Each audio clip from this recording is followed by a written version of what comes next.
Bom dia, gente. Boa tarde, boa noite. Espero que estejam bem, né? Se cuidando. Tem há 2 semanas, acho que atrás, né? Vocês fizeram o simulado da segunda unidade. E aí foi solicitado por alguns alunos, por alguns pais e também pela direção da escola que a gente gravasse, nós, né, os professores, gravássemos aulas comentando o simulado, falando um pouquinho das questões, que é importante, né, porque serve um pouco como uma recapitulação, né, do conteúdo, né. A gente vê, rever o assunto, né, de uma certa medida, a partir do que foi cobrado na prova. Vocês observam, se vocês erraram, vocês observam o que foi, qual foi o equívoco que vocês tiveram, com que vocês se atrapalharam, né, com o conteúdo. E aí eu vou apresentando isso para vocês de forma mais dessa maneira mais expositiva, né? E aí vocês vão ver como o simulado estava bem tranquilo, né? Que não tinha nada demais. Eu espero que vocês tenham saído muito bem nesse simulado, certo? Mesmo depois da gravação, de que vocês assistirem essa aula que vai estar aqui comentando e corrigindo o simulado. Se vocês ainda tiverem, se ficar alguma dúvida, ou seja, se ainda sobrar alguma dúvida, vocês podem entrar em contato comigo pelo e-mail da plataforma, né? Quando vocês entram lá na plataforma, vocês veem que tem um e-mailzinho. Vocês podem lá mandar aquele e-mail, que aquele e-mail vai para a direção da escola, a direção da escola caminha. E aí eu posso responder vocês, ou como é, ou vocês podem falar diretamente comigo a partir do meu e-mail pessoal, né, e a partir também eu deixei também meu Instagram, que eu sempre deixo no final do vídeo. Então lá no final do vídeo sempre vai ter lá meu Instagram e meu e-mail. Vocês podem entrar em contato comigo diretamente se vocês preferirem. Eu não costumo dar meu telefone porque não é uma forma como eu trabalho, né? Mas aí tá aí meu Instagram, né? Quase todo mundo tem Instagram.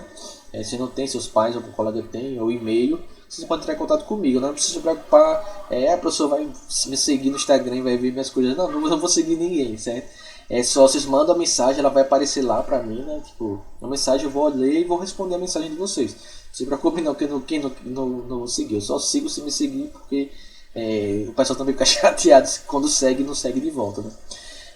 Mas se basta vocês mandarem mensagem, eu só vou responder mensagem, não se preocupe que eu não vou tá olhando o Instagram de ninguém não. Então, mas vocês mesmo assim vocês podem por e-mail, a pessoa não tem e-mail, mas vê alguém aí na casa de vocês, pode ter e-mail, pai, irmão, pode ter algum e-mail. Porque eu não costumo passar meu telefone, a não ser que seja alguma coisa emergencial ou alguma coisa muito específica que os pais de vocês precisem. Aí conversa com. Tem que ligar lá para a secretaria, né? Para dona Nédia ou para Luciano, explicar qual é a situação. E aí sim eles vão passar o telefone, mas só em alguma coisa muito específica, certo? Então vamos ver um pouquinho aqui da prova de vocês, vou comentando cada uma das questões e espero que vocês tenham se saído muito bem, certo? Então tá aqui, olha, a primeira questão.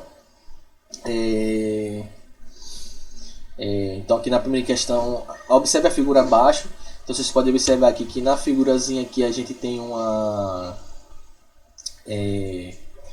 aparelho reprodutor feminino, certo? E a pergunta é: o processo de nidação ocorre em qual estrutura? Aquele processo em que o embrião ele se fixa no aparelho reprodutor feminino, caracterizando inicialmente, né, o processo de gravidez. Então ele está perguntando aí. Então eu botei essa imagenzinha para ajudar vocês, olha. Poderia não ter a imagem nessa questão, é só perguntar: o processo de nidação ocorre em qual estrutura? Eu botei ainda aí a imagem para vocês observarem e ver se vocês conseguiam pegar essa, dar uma relembrada a partir da imagem, né? Então letra A, ovário, letra B, colo do útero, letra C, vagina, letra D, trompa de falópio, letra C, letra E, desculpe, endométrio. Então o ovário não é, o ovário é o que vai liberar os óvulos, processo de ovulação, não ocorre nidação no ovário. Colo do útero não, o colo do útero é aquela passagenzinha mais abaixo, não é lá que acontece a nidação normalmente. Na vagina também não, né? A vagina é a estrutura lá que vai ter a cópula. D, trompa de falópio, não naturalmente. Tem alguns casos, pessoal, bem raros, que a gente chama de gravidez tubarina, que ela acontece na trompa, né? Mas aí é um caso muito específico. Naturalmente, a anidação ela vai ocorrer lá na letra E, que é o endométrio. Então a alternativa correta é a letra E, endométrio, ou seja, o embrião ele se fixa lá no endométrio, que é a parede, né? Lembra lá a parede que vai se desenvolvendo a cada ciclo menstrual. Essa parede ela vai se desenvolvendo, certo? A parede do útero, o endométrio. Aí lembra lá, quando a pessoa engravida, a parede do endométrio se solta, né? Que caracteriza a menstruação. Então nesse caso aqui não é desculpe, nesse caso aqui é a letra E, endométrio. Então o processo de nidação ocorre no endométrio. Beleza? Vamos aqui agora para a segunda questão. Deixa eu descer aqui para o caso subir para vocês observarem. Ops. Aqui. Vamos lá. Então a segunda questão afirma que Luísa e Luiz são gêmeos. Aí parte do pressuposto que as pessoas colocam nomes entendidos como femininos, culturalmente entendido como feminino, em pessoas do sexo biológico feminino, e Luiz, que é um nome que é entendido ou lido como do gênero masculino, né? Que é geralmente colocado em pessoas do sexo biológico masculino. Então você já entende de cara que eles são do sexo biológico diferentes. Ou seja, Luiz é provavelmente do sexo biológico feminino, Luiz muito provavelmente do sexo biológico masculino, como eu tô falando para vocês, a partir desse pressuposto social da forma como a gente de nomes dos sexos biológicos específicos, certo? Eles podem ser considerados gêmeos univitelinos. Gêmeos univitelinos são aqueles que vão surgir a partir do mesmo zigoto, que vão ser lá da mesma placenta, que vão surgir a partir da mesma fecundação, do mesmo óvulo, do mesmo espermatozoide. A letra A afirma não. Gêmeos univitelinos são geneticamente iguais, não podem ser de sexos diferentes. Sexo biológico, ele está se referindo. B. Sim. Gêmeos univitelinos são geneticamente diferentes, logo sempre serão de sexos diferentes. C. Sim. Gêmeos univitelinos são geneticamente diferentes, mas podem, em alguns casos, ser do mesmo sexo. D. Não. Gêmeos univitelinos são geneticamente iguais, contudo, em alguns casos, podem ser de sexos diferentes. Letra E, todas as alternativas estão incorretas. Então, nesse caso aí, a alternativa correta era a alternativa letra A. Né? Não, como gêmeos univitelinos são geneticamente iguais, já que eles vêm do mesmo óvulo e do mesmo espermatozoide, eles não podem ser de sexos diferentes. Certo? Então, se eles têm a mesma carga genética, os dois têm que ser idênticos, ou muito parecidos. Né? Extremamente parecidos, né? Às vezes com algumas diferenças que se formam a partir de fatores externos. Mas os gêmeos univitelinos eles vão ter que ter o mesmo sexo biológico, eles têm a mesma combinação genética. Na letra B ele afirma que eles podem ser univitelinos. Gêmeos univitelinos são geneticamente diferentes. Não, gêmeos univitelinos são geneticamente iguais, eles surgem a partir do mesmo zigoto, a partir da mesma fecundação, a partir do mesmo óvulo e do mesmo espermatozoide. Logo serão sexos diferentes. Não. E na letra C ele faz sim, gêmeos univitelinos são geneticamente diferentes, mas podem, em alguns casos, ser do mesmo sexo. Não. E B e D não, gêmeos univitelinos são geneticamente iguais, contudo, em alguns casos, podem ser de sexo diferente. Não, não pode. Então aqui a alternativa correta é a letra A. Certo? Facinho.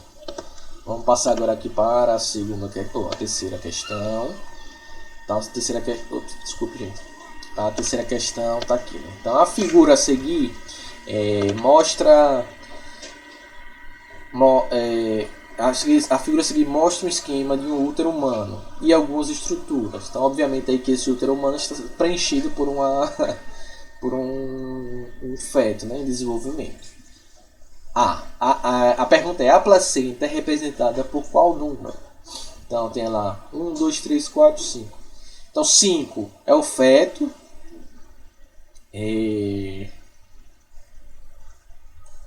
4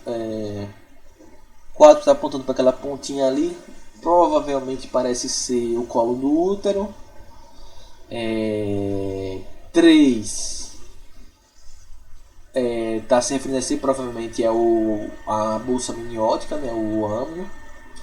Então não é a placenta. 2 ele está apontando ali para o cordão umbilical. E só no resto 1 é a placenta. Então aqui a terceira questão, a alternativa correta é a placenta, que está ali fazendo a sustentação do feto em desenvolvimento, né? A placenta lá, aquela estrutura que tem origem materno-fetal, né? Ou seja, que parte é produzida pelo corpo materno e parte pelas células embrionárias, né? O embrião tem desenvolvimento. Então aqui a terceira questão é a letra A1, está se referindo à placenta, certo? Facinho também. Vamos aqui passar agora para a quarta questão. Então a quarta questão afirma o seguinte: a placenta é um órgão formado durante a gestação, que tem como papel principal promover a comunicação entre a mãe, ou seja, o corpo materno, e o feto, e, assim, garantir as condições ideais para o desenvolvimento do feto. Sua origem ocorre, letra A partir do zigoto, exclusivamente. B, a partir do flagelo do espermatozoide, liberado durante a entrada no óvulo. C, a partir do corpo materno, exclusivamente. D, a partir do corpo materno e fetal. Letra E, a partir do feto exclusivamente. Então, como eu tinha acabado de falar, comentando na segunda questão, na terceira questão, a placenta ele é um órgão que ele se forma em parte pelas células do corpo da mãe, ou seja, pelo corpo materno, e parte pelas células do feto, do embrião. Então, a quarta questão, a alternativa correta é a letra D, a partir do corpo materno e fetal, né? Então, na letra A, a partir do zigoto, exclusivamente não. Tem participação das células maternas. B, a partir do flagelo do espermatozoide, não tem nada a ver com o flagelo do espermatozoide. O flagelo do espermatozoide, ele não entra no óvulo, né? Essa peça intermediária, ela fica de fora, mas ela se desfaz, né? Ela não participa em mais nada. Esse flagelo só serve para deslocar mesmo o espermatozoide. A letra C afirma que a partir do corpo materno exclusivamente não tem a participação do feto nessa formação, e na letra E a partir do feto exclusivamente, não é.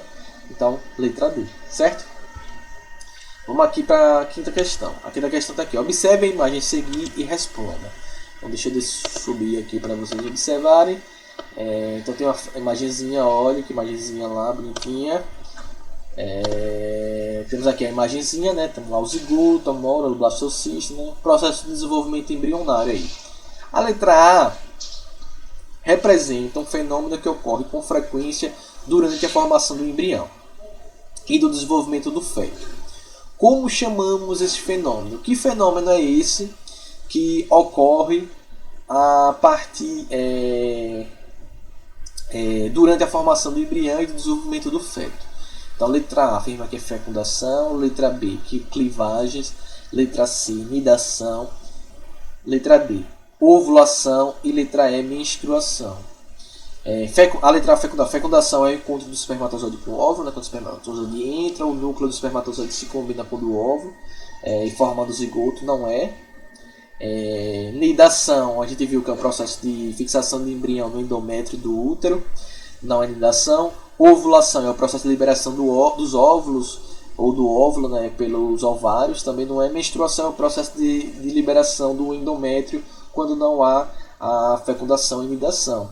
Então, a alternativa por eliminação, vocês chegariam aí que a resposta correta é a letra B, clivagens. Clivagens são aqueles processos de rápidas divisões sucessivas, divisões celulares, que o zigoto sofre, e nesse processo ele vai formando o embrião. Então o zigoto ele vai se multiplicando, formando novas células, e a partir daí a gente tem a formação do embrião, né? A partir daí do embrião e posteriormente do feto. Então, o que está ocorrendo aí em A é o processo de clivagens. Dava para responder essa questão sabendo que era clivagem, sabendo pela imagem que acontece clivagens, e dava para saber vendo por eliminação, né? Sabendo que é fecundação, nidação, ovulação, menstruação. Vocês iam ver que ia sobrar clivagens que representaria aí. Talvez vocês poderiam ficar com dúvida achando que ali está acontecendo no fecundação, né? Você vê aquelas duas células, mas você vê que elas não estão se juntando, elas estão formando novas células. Então nesse caso aí não seria esse processo, certo? Vamos passar agora aqui para a sexta questão. A sexta questão, aqui já questões envolvendo as infecções, né, sexualmente transmissíveis. Sexta questão. Por que a morte de doentes de AIDS, em geral, é decorrente de doenças infecciosas como a pneumonia? Por exemplo, a pneumonia. Não é só exclusivamente a pneumonia, mas é um caso bastante comum. A letra A afirma, porque a AIDS fragiliza principalmente os pulmões do doente. Letra B, porque o vírus que causa a AIDS liga-se com bactérias causadoras de pneumonia, agravando a doença. C, porque o vírus da AIDS ataca os linfócitos, células de defesa do corpo, e deixa o corpo com defesas enfraquecidas contra doenças. D, porque o vírus da AIDS ataca as hemácias do sangue, prejudicando o transporte de oxigênio no corpo. Todas as alternativas estão incorretas. Porque a AIDS fragiliza principalmente os pulmões do doente. Não, a AIDS não ataca os pulmões da pessoa, do doente. A AIDS, a doença, no caso, ela não se desenvolve nos pulmões. Então não é a letra A. B, porque o vírus que causa AIDS liga-se com bactérias causadoras da pneumonia, agravando a doença. Não tem nada a ver com isso, isso não acontece. C, porque o vírus da AIDS ataca que é o HIV, né? Ataca os linfócitos, células de defesa do corpo, e deixa o corpo com defesas enfraquecidas contra a doença. Isso. O que acontece é isso, ou seja, como o vírus da AIDS ele ataca as células de defesa do nosso corpo, e então ele destrói o sistema imunológico, o sistema de defesa do corpo da pessoa, ou seja, as defesas da pessoa ficam enfraquecidas contra outras doenças. Então, por exemplo, uma bactéria que causa pneumonia, ela vai conseguir se propagar de forma muito mais rápida e muito mais eficiente, porque você não tem as células do seu corpo para impedir que esse processo ocorra. Porque o HIV ele destrói justamente as células de defesa do nosso corpo. Ele destrói justamente o sistema imunológico do nosso corpo. Então, nesse caso aí, a resposta é a letra C. Na letra D, diz que porque o vírus da AIDS ataca as hemácias do sangue. As hemácias são os glóbulos vermelhos, né, que transportam oxigênio. Não, o HIV ele não ataca as hemácias, ele ataca os glóbulos brancos, que é o caso ali dos linfócitos, que são as células de defesa do nosso corpo. Então não tem nada a ver. Então nesse caso aí, a sexta questão, a resposta correta é a letra C, certo? Vamos passar agora para a sétima questão, que vai falar um pouquinho aqui sobre métodos contraceptivos. Então aqui ele afirma, qual método contraceptivo atua também na prevenção das infecções sexualmente transmissíveis, incluindo a AIDS nesse caso. Então letra A ele afirma que é o DIU. Letra B, a pílula anticoncepcional. Letra C, a camisinha, lá em cima. A letra D, vacina. E a letra E, tabelinha. Ele quer saber qual é um método que evita a gravidez, que é um método contraceptivo, mas que também evita e protege a pessoa contra as infecções sexualmente transmissíveis. Nesse caso só tem um método que faz isso, certo? O DIU não é DIU só é método contraceptivo, ou seja, só evita a gravidez. A pílula anticoncepcional também só evita a gravidez, não protege contra nenhuma infecção sexualmente transmissível. Nesse caso, a alternativa correta aqui é C, camisinha. A camisinha, o preservativo, ela tanto é um método contraceptivo, ou seja, que utiliza um método de barreira, impede o processo de contato dos gametas, como também evita que o indivíduo contraia alguma infecção sexualmente transmissível. Na letra D, fala de vacina, a vacina não tem nada a ver com isso. Ela pode evitar algumas, como o caso da HPV, mas ela a vacina da HPV ela não é um método contraceptivo, ela só protege contra o HPV e só contra o HPV. A camisinha ela protege contra todas as infecções sexualmente transmissíveis. E letra E, a tabelinha é um método contraceptivo apenas, né? Não protege contra as infecções sexualmente transmissíveis, certo? Oitava questão. Marque a alternativa incorreta sobre as infecções sexualmente transmissíveis. A AIDS também pode ser transmitida pelo sangue ou sangue contaminado, ele quer incorreto. B. As infecções sexualmente transmissíveis ocorrem apenas em pessoas que mantêm relações sexuais. C. A maioria das infecções sexualmente transmissíveis pode ser prevenida com o uso de preservativo durante a relação sexual. D. A AIDS é causada pelo vírus HIV, que ataca as células do sistema imunológico. A AIDS não é transmitida pelo contato direto com o portador do HIV, como aperto de mão, abraço ou compartilhamento de copos e talheres. Ele quer a alternativa incorreta, a errada. Então, na letra A, AIDS também pode ser transmitida pelo sangue ou semi-contaminados, está corretíssimo. Não é só por relações sexuais. B. As infecções sexualmente transmissíveis ocorrem apenas em pessoas que mantêm relações sexuais. Não. Então, como a AIDS, por exemplo, ela pode ser a primeira questão, a alternativa A diz, ela pode ser transmitida pelo sangue. Então, a pessoa compartilha, por exemplo, usuários de drogas injetáveis podem compartilhar agulha e um passar o HIV para o outro a partir dessas agulhas contaminadas com sangue, né?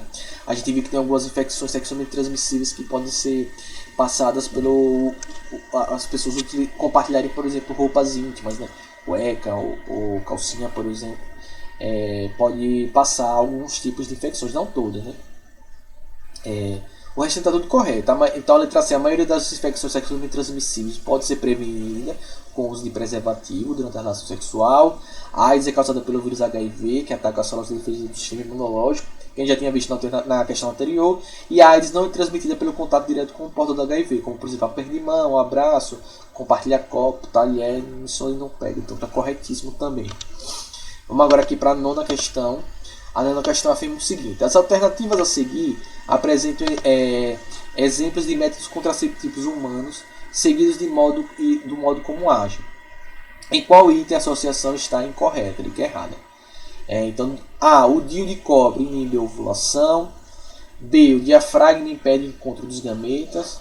C. Camisinha masculina impede o encontro dos gametas. D. Pílula anticoncepcional inibe a ovulação. E. Anel vaginal inibe a ovulação. Então, o anel vaginal inibe a ovulação, está correto. D. Pílula anticoncepcional também inibe a ovulação, correto. Camisinha masculina e diafragma, eles impedem o encontro dos gametas, correto. A alternativa incorreta é a letra A. O DIU de cobre ele não inibe a ovulação. O DIU é um método contraceptivo de barreira, né? Então, às vezes ele impede a natação do espermatozoide, ele também impede o processo de nidação, caso ocorra a fecundação. Então, o embrião ele não consegue se prender no endométrio e acaba sendo liberado. Então, no caso, a nona questão, a alternativa incorreta é a sobre o DIU. Vamos aqui para a última questão. Então, a última questão, deixa eu ver aqui. Então, a Condyloma acuminato é causada pelo vírus HPV, papiloma. Essa infecção é transmitida pelo contato sexual. São formas de prevenir a infecção, exceto. Então, letra A. Utilizar preservativo durante as relações sexuais. B. Vacinar meninas entre 9 e 14 anos de idade. C. Vacinar meninos entre 11 e 14 anos de idade. D. Buscar informações nos postos de saúde do seu bairro, como consultar especialistas, urologistas e ginecologistas periodicamente. Utilizar a método de tabelinha associada ao coito interrompido. Então, utilizar preservativo durante as relações sexuais, na letra A, está correto. B. Vacinar as meninas entre 9 e 14 anos também. Vacinar os meninos entre 11 e 14 anos também é importante. D. Buscar informações do posto de saúde do seu bairro, como consultar especialistas, urologistas, ginecologistas periodicamente, também está correto. Na letra E, utilizar o método tabelinha associado ao coito interrompido. Não, o método tabelinha e o coito interrompido são os piores métodos contraceptivos, mas eles não são métodos utilizados para evitar a transmissão a ocorrência de infecções sexualmente transmissíveis. Então, a 10ª questão, a alternativa correta era a letra E. Então, tá aí a prova comentada, bem tranquila essa prova. Espero que vocês tenham saído muito bem nesse simulado, certo? Fiquem bem, se cuidem. Persistiu alguma dúvida? Entre em contato comigo que eu tiro essa dúvida de vocês, certo? Então, a gente se vê na próxima aula. Tchau, se cuidem.